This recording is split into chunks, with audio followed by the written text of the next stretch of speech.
लामिछानेलाई थुन्ने न्यायाधीश अब आफै पक्राउमा पर्दैछन्। अहिले जतातता सामाजिक सञ्जालमा निकै चर्चाको विषय आइरहेको छ। त्यो न्यायाधीश जसले रवि लामिछाने थुन्नुपर्छ, अब त जेलमा हाल्नुपर्छ, पूर्वपक्षका लागि थुनमा राख्नुपर्छ भन्ने न्यायाधीशको कालो करतुत षड्यन्त्र के भएको रहेछ।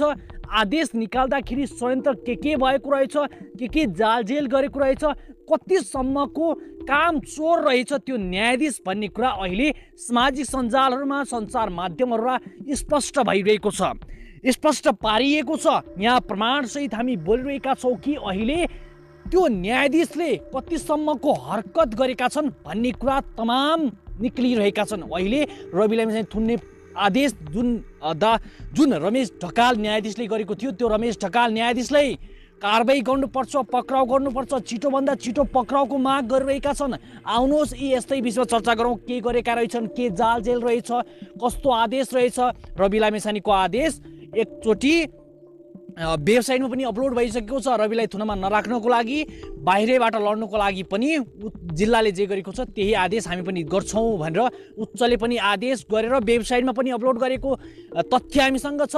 र सहित फेरि पहिला रविलाई नथुन्ने जिल्ला अदालतले जे भनेको छ त्यही गर्ने भनेर वेबसाइटमा अपलोड भयो, आदेश आयो र त्यसपछि दोस्रो आदेश पनि आयो कि रविलाई थुन्ने भनेर दोस्रो आदेश रमेश ढकालले दियो। आखिर के हो रमेश ढकाल र त्यहाँ अन्य अर्का स्वीकृति प्राजुलीले पनि दुवै न्यायाधीश थिए आदेश लेख्दाखेरि, र दुवै न्यायाधीशले के कुरा गरे, आखिर स्वीकृति प्राजुलीले के गरे, रमेश ढकालको त तपाईँले सबै सुन्नुभएको छ, सबै तथ्य सत्य सबै सुन्नुभएको छ। तपाईँले रमेश ढकालको कालो करतुत सुनिसक्नु भएको छ। आउनुहोस् थप अपडेट सुनौ। त्यसै गरी अर्को अपडेटमा अन्तिममा दिनेछौँ। दुर्गा परसाईले आफ्ना 6वटा शर्त सार्वजनिक गरेका छन्, 6वटा शर्त घोषणा गरेका छन्। आउनुहोस् के हो र रासोपाका नेताहरू रवि लामिछाने अन्याय भएको भन्दै, मानवाधिकार हनन भयो भन्दै मानवाधिकार आयोगमा आफ्नो माग राख्न गएका छन् भने मानवाधिकार आयोगले चेतावनीपूर्ण आदेश दिएको छ। आउनुहोस् यी यस्तै विषयमा चर्चा गरौँ। दर्शक म्यानमाहरू पहिलो प्रसङ्गतर्फ लागौँ। पहिलो प्रसङ्ग रहेको छ रवि लामिछानेले थुन्ने न्यायाधीशलाई अब पक्राउ गर्नुपर्छ, रमेश ढकाललाई पक्राउ गर्नुपर्छ, न्यायाधीश रमेश ढकाल अब पक्राउ पर्नुपर्छ, जेल हाल्नुपर्छ, सजाय गर्नुपर्छ भन्दै अहिले तमाम सामाजिक सञ्जालहरू र सञ्चार माध्यमहरू, इन्टरनेसनल मिडियाहरू, नेसनल मिडियाहरूमा निकै तातिरहेको छ, ओइरो पनि लागिरहेको छ।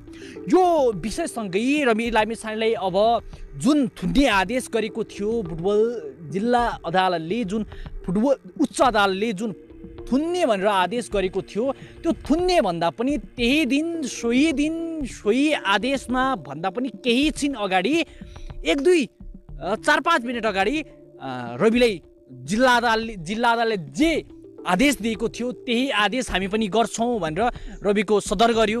र त्यसपछि रवि लामिछानेको आदेशलाई अझ किन थुनमा राख्नुपर्छ, पूर्वपक्षमा राख्नु किन पर्छ भनेर किन आदेश आयो भन्ने कुरा तमाम अहिले उठिरहेका छन्।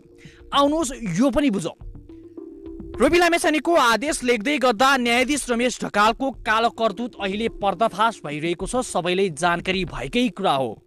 रविलाई छोड्ने आदेश भएको रहेछ, वेबसाइटमा अपलोड पनि भइसकेको रहेछ, वेबसाइटमा पनि अपलोड भएको रहेछ। वेबसाइट हुन्छ अदालतको वेबसाइट हुन्छ, त्यहाँ पनि अपलोड भइसकेको रहेछ कि रविलाई अब हामी थुन्दैनौँ, जिल्ला अदालतले जे आदेश गरेको छ त्यही आदेश पनि हामी पनि गर्छौँ भनेर पनि वेबसाइटमा अपलोड समेत भएको रहेछ, अपडेट समेत भइसकेको रहेछ। त्यसपछि आदेशलाई उल्ट्याएर थुन्ने निर्णय गरे रमेश ढकालले। त्यहाँ रमेश ढकालसँग न्यायाधीश रमेश ढकालसँगै रहेका अर्का न्यायाधीश स्वीकृति प्राजुलीले रविलाई थुन्ने प्रमाण केही पनि छैन। न्यायाधीश स्वीकृति प्राजुलीले भने रविलाई थुन्ने प्रमाण केही पनि छैन, रविलाई नथुनौँ, रविका केही पनि प्रमाणहरू हामीसँग छैन, केही हामीले भेटेका छैनौँ, कुनै पनि प्रमाण बिना हामी कसरी रविलाई थुन्न सक्छौँ भन्दै न्यायाधीश स्वीकृति प्राजुलीले भने त्यहाँ नथुन्ने आदेश लेख्दै जस्तो जिल्लामा